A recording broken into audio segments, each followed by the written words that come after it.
بنی اسرائیل کا ایک قصاب اپنی پڑوسی کی کنیز پر عاشق ہو گیا۔ اتفاق سے ایک دن کنیز کو اس کے مالک نے دوسرے گاؤں کسی کام سے بھیجا۔ قصاب کو موقع مل گیا اور وہ بھی اس کنیز کے پیچھے ہو لیا۔ جب وہ جنگل سے گزری تو اچانک قصاب نے سامنے آ کر اسے پکڑ لیا اور اسے گناہ پر آمادہ کرنے لگا۔ جب اس کنیز نے دیکھا کہ اس قصاب کی نیت خراب ہے تو اس نے کہا، اے نوجوان، تو اس گناہ میں نہ پڑ۔ حقیقت یہ ہے کہ جتنا تو مجھ سے محبت کرتا ہے اس سے کہیں زیادہ میں تیری محبت میں گرفتار ہوں، لیکن مجھے اپنے مالک حقیقی عز و جل کا خوف اس گناہ کے ارتکاب سے روک رہا ہے۔ اس نیک سیرت اور خوف خدا رکھنے والی کنیز کی زبان سے نکلے ہوئے یہ الفاظ تاثیر کا تیر بن کر اس قصاب کے دل میں پیوست ہو گئے اور اس نے کہا، جب تو اللہ عز و جل سے اس قدر ڈر رہی ہے تو میں اپنے پاک پروردگار عز و جل سے کیوں نہ ڈروں؟ میں بھی تو اسی مالک کا بندہ ہوں۔ جا، تو بے خوف ہو کر چلی جا۔ اتنا کہنے کے بعد اس قصاب نے اپنے گناہوں سے سچی توبہ کی اور پلٹ گیا۔ راستے میں اسے شدید پیاس محسوس ہوئی، لیکن اس ویران جنگل میں کہیں پانی کا دور دور تک کوئی نام و نشان نہیں تھا۔ قریب تھا کہ گرمی اور پیاس کی شدت سے اس کا دم نکل جائے۔ اتنے میں اسے زمانے کے نبی کا ایک قاصد ملا۔ جب اس نے قصاب کی یہ حالت دیکھی تو پوچھا، تجھے کیا پریشانی ہے؟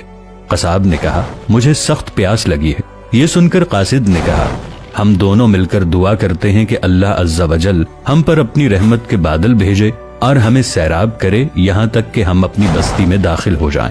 قصاب نے جب یہ سنا تو کہنے لگا، میرے پاس تو ایسا کوئی نیک عمل نہیں جس کا وسیلہ دے کر دعا کروں۔ آپ نیک شخص ہیں، آپ ہی دعا فرمائیں۔ اس قاصد نے کہا، ٹھیک ہے، میں دعا کرتا ہوں، تم آمین کہنا۔ پھر قاصد نے دعا کرنا شروع کی اور وہ قصاب آمین کہتا رہا۔ تھوڑی ہی دیر میں بادل کے ایک ٹکڑے نے ان دونوں کو ڈھانپ لیا اور وہ بادل کا ٹکڑا ان پر سایہ فگن ہو کر ان کے ساتھ ساتھ چلتا رہا۔ جب وہ دونوں بستی میں پہنچے تو قصاب اپنے گھر کی جانب روانہ ہوا اور وہ قاصد اپنی منزل کی طرف جانے لگا۔ بادل بھی قصاب کے ساتھ ساتھ رہا۔ جب اس قاصد نے یہ ماجرا دیکھا تو قصاب کو بلایا اور کہنے لگا، تم نے تو کہا تھا کہ میرے پاس کوئی نیکی نہیں اور تم نے دعا کرنے سے انکار کر دیا تھا، پھر میں نے دعا کی اور تم آمین کہتے رہے، لیکن اب حال یہ ہے کہ بادل تمہارے ساتھ ہو لیا ہے اور تمہارے سر پر سایہ فگن ہے۔ سچ سچ بتاؤ، تم نے ایسی کون سی عظیم نیکی کی ہے جس کی وجہ سے تم پر یہ خاص کرم ہوا ہے؟ یہ سن کر قصاب نے اپنا سارا واقعہ سنایا۔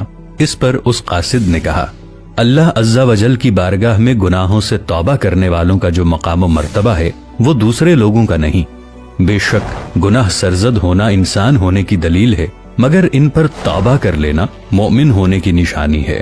اللہ رب العزت ہمیں اپنے گناہوں پر توبہ کرنے کی توفیق عطا فرمائے، آمین۔ اچھے پیغام کو دوسروں تک پہنچانا صدقہ جاریہ ہے، لہٰذا ویڈیو کو لائک اور شیئر کیجیے اور اپنے خیالات کا اظہار نیچے کامنٹس میں ضرور کیجیے گا۔ ملیں گے نئی ویڈیو کے ساتھ، تب تک کے لیے اللہ نگہبان۔